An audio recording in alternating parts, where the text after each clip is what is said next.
Muy buenos días, amados hermanos en el Señor. Dios le bendiga en esta mañana. Damos honra y gloria a aquel que nos salvó, a aquel que nos perdonó, a aquel que nos redimió. Su nombre es el Señor y Salvador Jesucristo. Saludamos a nuestros amigos y hermanos que están en la sintonía. Nuestro hermano Michael Ducó, Rebeca Carolina Colombo Silva y también nuestro hermano Humberto Fuentes. Amén. Y a todos aquellos que se van a anexar a nuestro programa durante la mañana o que lo van a ver, ¿cierto?, en diferido. Nuestro programa Conversando las Escrituras en el nombre del Señor y Salvador Jesús. El día de ayer concluimos el capítulo 5. Recordemos la segunda parte del capítulo 5, en la cual concluimos, hermanos amados, que después que los discípulos fueron amedrentados, ¿verdad? Amenazados de muerte, amenazados por el Sanedrín, para que no predicasen en el nombre de Jesús, habiéndole este gran maestro Gamaliel aconsejado que lo dejaran ser solamente, que si esto no era de Dios, esto iba a perecer, pero si era de Dios, tuvieran mucho cuidado, porque no se encontrarían ellos peleando contra Dios, y ya pelear contra Dios ya es decir la pérdida. Entonces lo dejaron ir sin antes amenazándoles, pero ellos se sintieron gozosos de haber padecido por causa del nombre del Señor Jesucristo, este nombre que es por sobre todo nombre, este nombre que fue revelado en su tiempo, ¿verdad?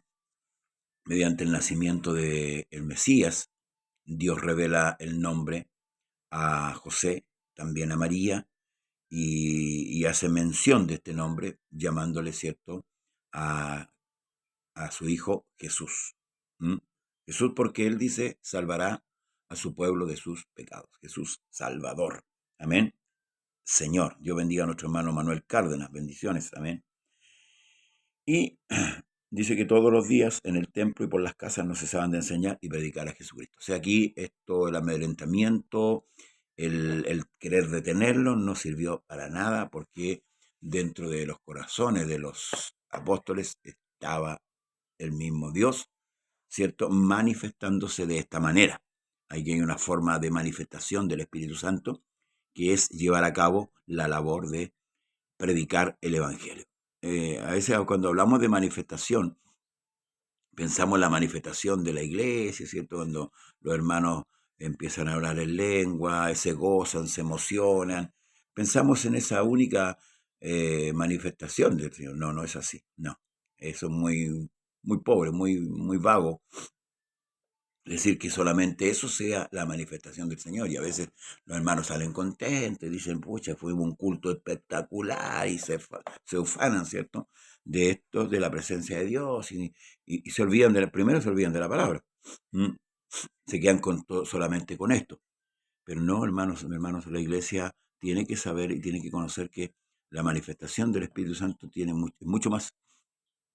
Hay que hacer un estudio concienzudo de lo que significa, hermanos, en la manifestación. Y aquí vemos una de ellas, la, eh, el de nuevo, ¿cierto?, con que ellos hablan, la fortaleza que ellos tienen, lo incansable que son para hablar del Señor. Dios bendiga a nuestra hermana María Paduro. Aquí se está manifestando el Señor. De esta manera Dios se está manifestando. Amén. Esa es una manifestación también de Dios. El diario vivir nuestro, ¿cierto?, en el Señor también es una manifestación. ¿Mm? Como dice el apóstol Pablo, la multiforme gracia de Dios. ¿Mm? De una de otra manera. Entonces, en el capítulo 6 dice, en aquellos días, como crecieron el número de los discípulos, hubo murmuración de los griegos contra los hebreos, de que las viudas de aquellos eran desatendidas en la distribución diaria. Entonces los 12 convocaron a la multitud de los discípulos y dijeron, no es justo que nosotros dejemos la palabra de Dios para servir las mesas.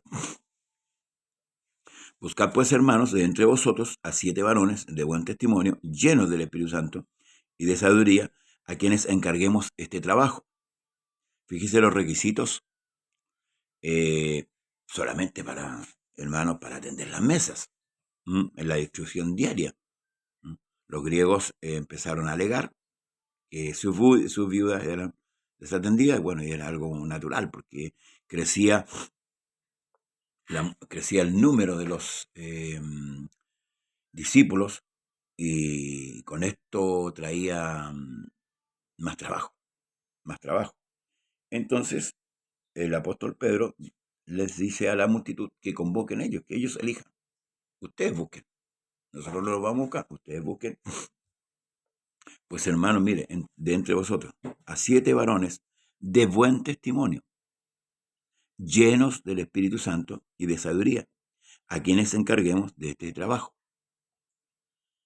Y nosotros persistiremos en la oración y en el ministerio de la palabra, o sea, en la predicación. Porque en esta formación se añade esta labor, ¿cierto?, de servir las mesas, de preocuparse de distribuir bien los bienes, ¿cierto?, para que nadie esté disconforme.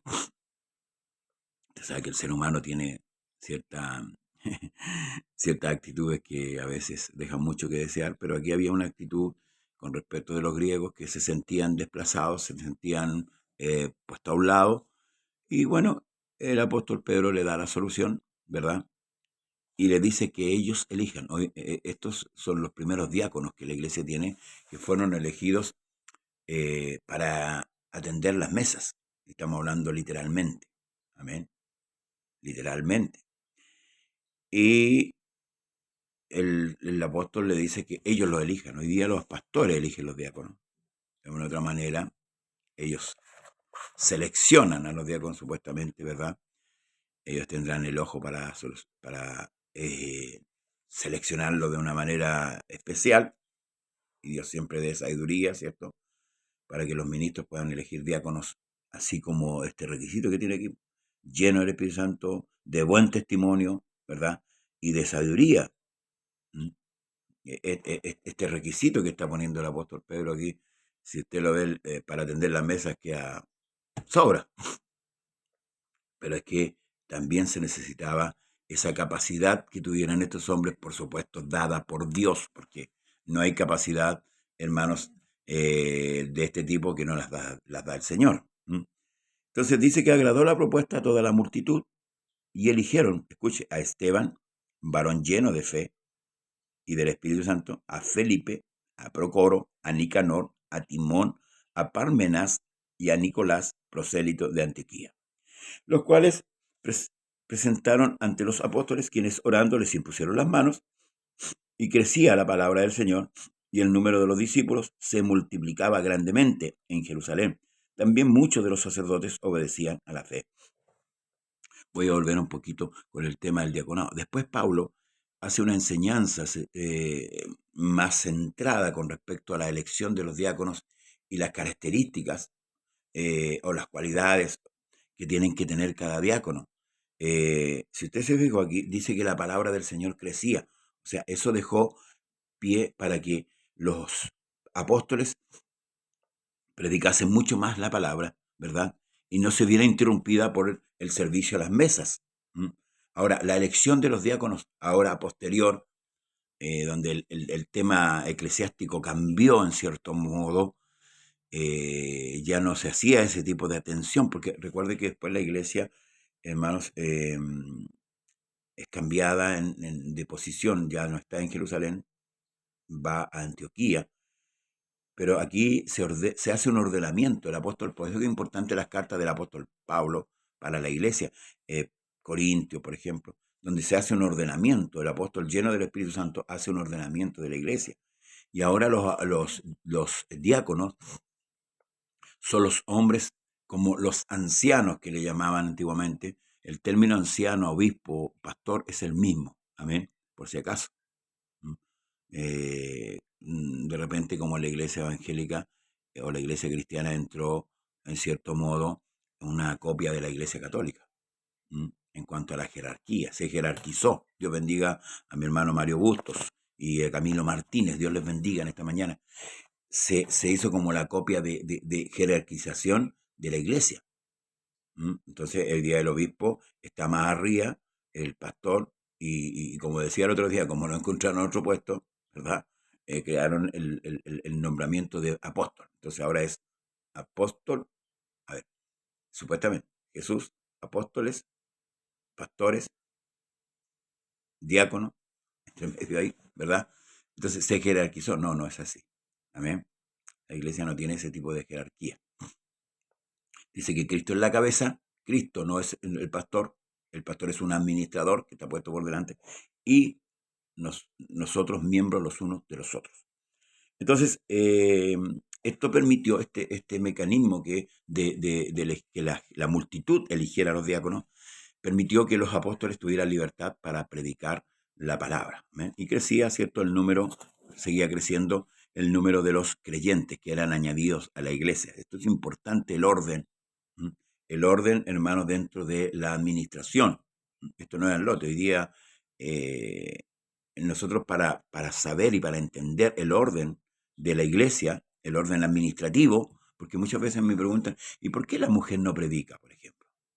No, porque no está ordenado de parte de Dios predicar, o sea, no es que la mujer sea muda, no, predicar sobre el varón, ejercer la autoridad, pero sí la mujer puede predicar, amén, puede testificar, ¿verdad?, de Dios, pero no sobre el varón, no ejercer autoridad en el orden eclesiástico de la iglesia, no es así, amén, porque ojo con esto, entonces ya cuando la mujer, hay varón, hay un pastor y la mujer está ejerciendo autoridad sobre el varón, ya está incurriendo en una falta grave y en un desorden contra el orden no impuesto por el hombre. Ojo, no es que fue Pablo el que escribió y que era machista, no, no, no. Pablo estaba lleno del Espíritu Santo, ojo con esto, amén, cuando habla de este orden. Pero bueno, del tema del orden de la iglesia vamos a hablar más adelante, amén. Pero estamos en el tema donde se eligieron los primeros diáconos. Y si usted se fijó, el escritor Lucas hace una mención cuando dice con respecto al primer diácono, mire, escuche, agradó la propuesta de toda la multitud y eligieron a Esteban. Y como que lo aparta, dice, varón lleno de fe y del Espíritu Santo. Y después empieza a nombrar a los otros. Pero hace mención de este hombre llamado Esteban, porque recordemos que Esteban fue el primer mártir de la iglesia. Dice, y Esteban, lleno de gracia y de poder, hacía grandes prodigios y señales entre el pueblo. Dios estaba ahí. Amén. Entonces se levantaron unos de la sinagoga llamados de los libertos y de los de Cirene, de Alejandría y de Cilicia y de Asia, disputando con Esteban. La contenían, ¿cierto? Contendían sobre la escritura. A veces dicen, no, hermano, no hay que contender. A ver, el término contender, si yo, por ejemplo, ocupo la palabra, no, yo respeto lo que usted piensa, o lo que usted, respeto es como decir, sí, yo creo también igual que usted. Hay que contender lo que tenemos, contender en una manera muy honesta, en una manera muy caballero de educación, en una manera muy sabia para contender.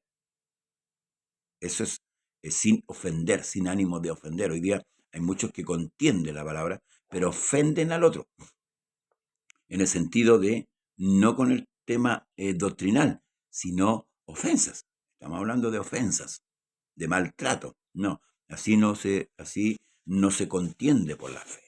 La fe es razonar con el otro que está equivocado y mostrarle a la luz de la palabra que está equivocado. Entonces Esteban contendía con esta gente que se levantó, que lisa y llanamente no creían en Dios, no creían, perdón, que Jesucristo era el Mesías.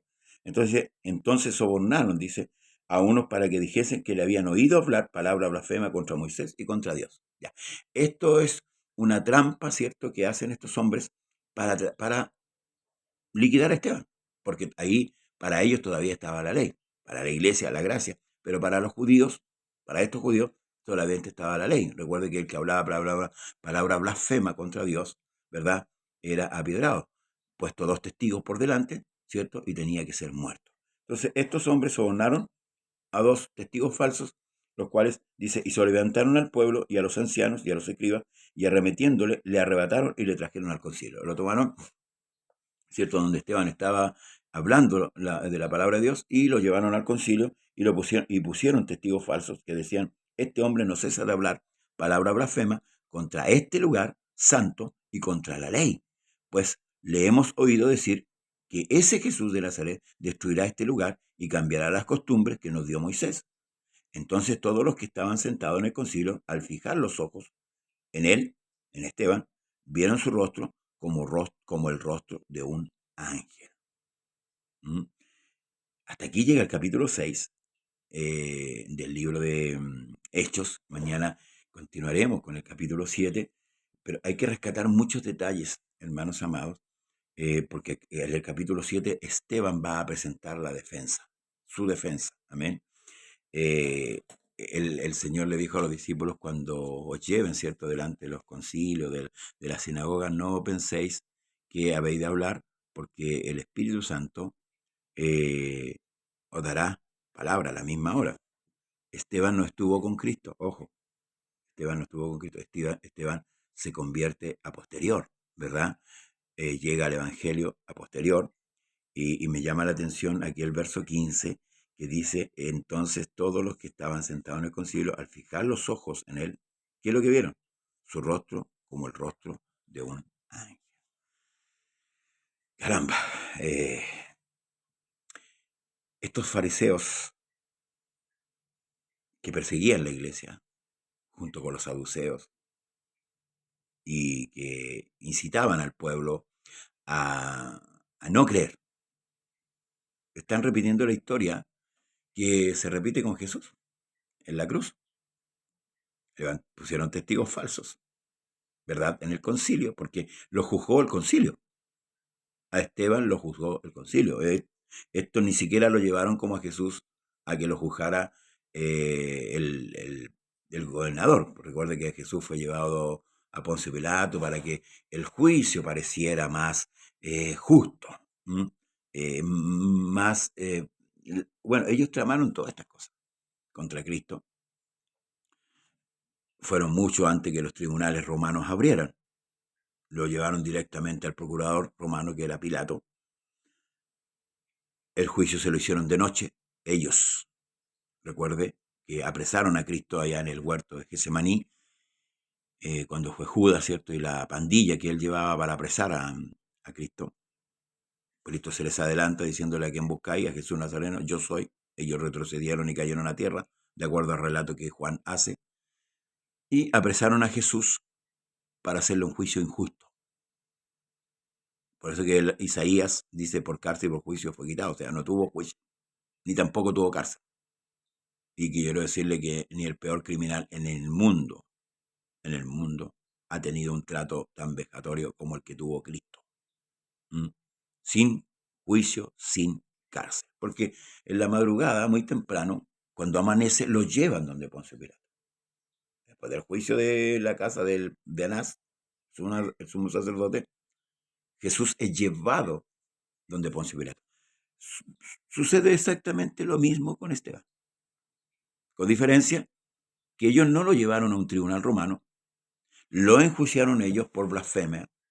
Recuerde que Esteban también fue acusado de ser blasfemo, de hablar contra el santo lugar, que era el santo templo. Para ellos, Jesús le dijo que allí había uno mayor que el templo, era él. Le dijo que esa casa era casa de oración. Defendió Cristo el por qué se había instaurado la casa. David en su corazón, ¿cierto?, tuvo edificarle casa a Dios, porque él dijo, yo moro en palacio y mi Dios mora en tienda, pensando malamente que Dios estaba, ¿cierto?, ahí, que Dios tenía su aposento ahí en esa tienda, ¿verdad? Porque el arca del pacto era la representación, que Dios estaba ahí, y procuró hacerle casa, a la cual Dios le negó que él fuera, sino que fuera Salomón, un templo esplendoroso, un templo maravilloso, donde es cuando se inaugura, la gloria de Dios llena aquel lugar, llena. Usted lo puede ver en el relato de Crónica, cómo Dios llena ese lugar. Y Jesús, cuando profiere palabra, habla, le dice a ellos para qué fue hecho ese lugar. ¿Amén? Y por esto también fue acusado de blasfemia, al igual que Esteban. Esteban, lleno del Espíritu Santo, dice la Escritura, que este hombre, predicando la palabra, contendía con respecto al Evangelio. Hoy día no se contiende prácticamente. Hoy día cada uno respeta la idea del otro. Este es el modernismo. En el tiempo del postmodernismo era más radical. Pero hoy día ha cambiado la situación. La iglesia no defiende su postura hoy día. Su fe no la contiende. Vuelvo a decir, cuando ocupamos la palabra contender, es sin violencia. Amén. A mí me gusta contender por la palabra. Y soy llamado a contender por la fe, por lo que creo. Porque yo sé lo que creo. Porque lamentablemente, dentro del pueblo, hay gente que cree y no sabe lo que cree. Entonces todo para ellos es liviano. Todo para ellos es fácil, todo para ellos. No. Usted tiene que creer y saber lo que usted cree. Es como si usted está estudiando y el profesor le toma un examen de todo aquello que el profesor le enseñó. Usted tiene que dar razón de lo que usted ha aprendido, de lo que usted sabe, y que para usted es ciertísimo. Por eso es que Pedro, lleno del Espíritu Santo, le dijo a los judíos, sepa pues ciertísimamente, escuche, la casa de Israel, que a este Jesús que vosotros crucificaste, Dios le ha hecho Señor y Cristo. Esa es una certeza. Eso es hablar con denuedo. La iglesia debe defender su postura. La iglesia no debe callar. Pasamos unas fiestas recién muy terrenales, muy paganas, pero muchos creyentes asienten, que es divina porque el nacimiento de Cristo. No, hermano, no. La iglesia no debe mundanalizarse. La iglesia debe mantener su línea, no es fanatismo. Escuche bien, no es fanatismo, es fe, es certeza, es confianza, no es fanatismo. Si usted se levanta a orar, ¿verdad? A la hora que usted se levanta a orar en la madrugada o a la hora que usted ora por el día, ¿por qué ora? ¿Por qué ora usted? ¿Por qué oro yo? Porque sé que hay un Dios que no se ve, pero que me está escuchando, ¿o no? ¿Por qué voy al culto? ¿Por qué yo voy al culto? Porque sé que ahí, hermanos, me van a enseñar la palabra de Dios. Porque sé que ahí voy a juntarme con hermanos que piensan, que sienten y que viven igual que yo. Hemos perdido la convicción con el tiempo, ¿o no? Hemos alejado nuestra confianza. Y aquí viene esta pregunta que el Señor le hace a los Gálatas. ¿Vosotros corríais bien? ¿Quién nos embarazó para creer lo que hoy día estás creyendo? Hermano, estos hombres cuando fijaron los ojos en Esteban, vieron su rostro como el rostro de un ángel. No vieron cualquier rostro. ¿Sí? No vieron cualquier rostro. El día de mañana, yo lo invito, vamos a continuar con el capítulo 7. Y usted va a ver lo que ocurrió ahí. Ahora, ¿por qué hemos accedido a llevar a cabo, de estudiar nuevamente el libro de los Hechos? El libro de los Hechos nos debe permitir a nosotros disipar muchas dudas con respecto a nuestra fe. ¿Cómo estamos creyendo? ¿Cómo creyeron nuestros hermanos? Hermanos, sin recursos. No tenían los recursos que hoy día tenemos. Tal vez tenían menos recursos. Por eso que el Señor dice, si en lo poco me fuiste fiel, sobre mucho te pondré. Hoy día tenemos más recursos. Hoy día tenemos vehículos para movilizarnos más rápido. Tenemos teléfonos para comunicarnos más rápido. Sin embargo, esto que ha acontecido le ha hecho mal a la iglesia. Vemos los lugares vacíos. Es que, pastor, hubo una pandemia, sí, pero la pandemia ya se levantó hace tiempo ya. Y seguimos cómodos. ¿Por qué? Porque nuestra convicción, ¿sabe? Y tenemos que ser honestos. Nuestra convicción ha disminuido. Hoy día nos conformamos con el culto dominical. Y ahí estamos llenos, y ahí tenemos para toda la semana.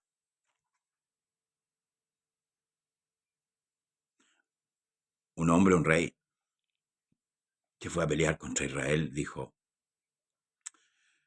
el rey de los sirios dijo, el Dios de los israelitas es Dios de monte solamente. Peleamos con ellos en el valle, en el plano. Ahí lo vamos a vencer.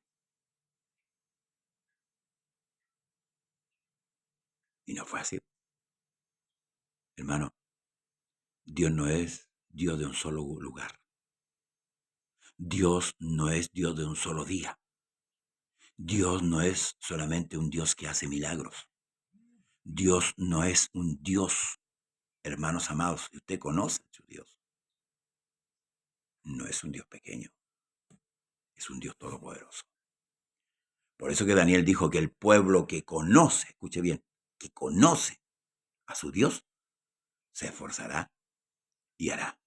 Creo que es tiempo de sacudirse de la pereza, del autoengaño en que hemos entrado, del letargo espiritual que estamos viviendo hoy día, del conformismo en que hemos entrado, y es tiempo de levantarse.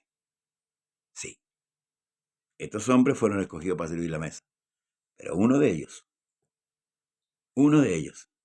lleno del Espíritu Santo y lleno de sabiduría, empezó a testificar. Y por testificar, es llevado acusado delante del concilio para ser juzgado. Injustamente. ¿Ven? Ese es un adelanto. Para ser juzgado injustamente porque parte mal el juicio, acusándolo de cosas que él no había hablado, con dos testigos que son más falsos que el mismo Judas. Que Dios le bendiga. Hoy tenemos culto en el lugar de Trieste, pasaje Trieste 1457 por la tarde a 7:30. Ahí seguiremos hablando de nuestro gran Dios, Señor y Salvador Jesús. Amén. Le invitamos en este día para que usted esté con nosotros en el nombre de Jesús.